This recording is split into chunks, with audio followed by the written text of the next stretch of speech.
নমস্কার, দেখছেন কলকাতা টিভি, সঙ্গে রয়েছে অনন্যা। শুরু করছে সংবাদ সারাদিন। ডানকুনিতে ওষুধের গোডাউনে বিধ্বংসী আগুন, আগুনে ভস্মীভূত পুরো গোডাউন। ঘটনাস্থলে দমকলের 12টি ইঞ্জিন। ডানকুনিতে ওষুধের গোডাউনে বিধ্বংসী আগুন, দমকলের 12টি ইঞ্জিন ঘটনাস্থলে পৌঁছেছে, সেই ছবি আপনাদের দেখাচ্ছি। আগুনে ভস্মীভূত গোটা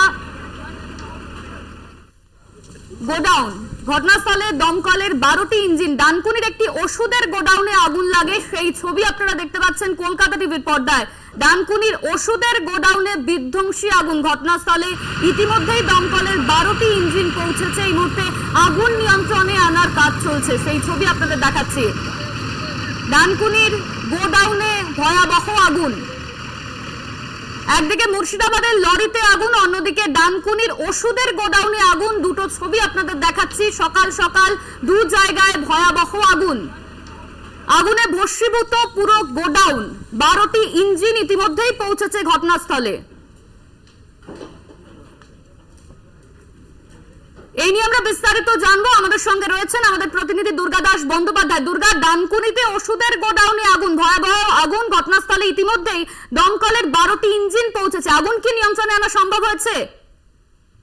দেখো, এই মুহূর্তে যেটা খবর, যে আগুন কিছুটা নিয়ন্ত্রণে করা সম্ভব হয়েছে, তবে পুরোপুরি ভাবে আগুন এখনো নিয়ন্ত্রণে আনা সম্ভব হয়নি, যেহেতু প্রচুর পরিমাণে ওষুধের পাশাপাশি চিকিৎসার কাজে ব্যবহার্য বিভিন্ন ধরনের স্পিরিট জাতীয় দ্রব্য এখানে মজুত করা ছিল, এবং যেহেতু এটা একটা ওষুধের গোডাউন, তাই প্রচুর পরিমাণে দাহ্য সামগ্রী থাকার কারণে আগুনের লেলিহান শিখা কিন্তু পুরোপুরি ভাবে গ্রাস করে ফেলেছে এই গোডাউনটিকে, এবং এটি সম্পূর্ণ ভস্মীভূত শুধু হয়ে যায়নি, সম্পূর্ণ গোডাউনটি ভেঙে পড়েছে, এবং এই সময়তেই 3 জন আহত হয়েছে।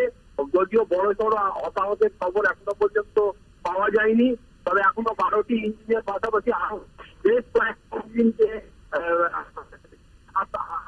খবর মিলেছে। শুধু তাই নয়, এলাকায় বিরাট ডানকুনি থানার পুলিশ বাহিনীর পাশাপাশি চন্দননগর পুলিশ কমিশনারেটের একাধিক পদস্থ আধিকারিকরা তারা দাঁড়িয়ে রয়েছে, এবং তার সাথে সাথে ডানকুনি পুরসভার পুরো আধিকারিক থেকে শুরু করে একাধিক কাউন্সিলর সেখানে উপস্থিত রয়েছে। ফলে সব মিলিয়ে বুঝতেই পারছো, এখানে প্রায় 41 থেকে 42 ডিগ্রি টেম্পারেচারের পারদ হয়েছে। সেই রকম একটি জায়গায় 9:30টার সময় এই বিধ্বংসী আগুনের জেরে কিন্তু এলাকায় যথেষ্ট। একদমই দুর্গা, তুমি ঠিক যেমনটা জানাচ্ছিলে যে এখনো পর্যন্ত আগুন নিয়ন্ত্রণে আনা সম্ভব হয়নি। ডানকুনিতে ভয়াবহ আগুন। আমাদের সঙ্গে ছিলেন আমাদের প্রতিনিধি দুর্গা দাস বন্দ্যোপাধ্যায়।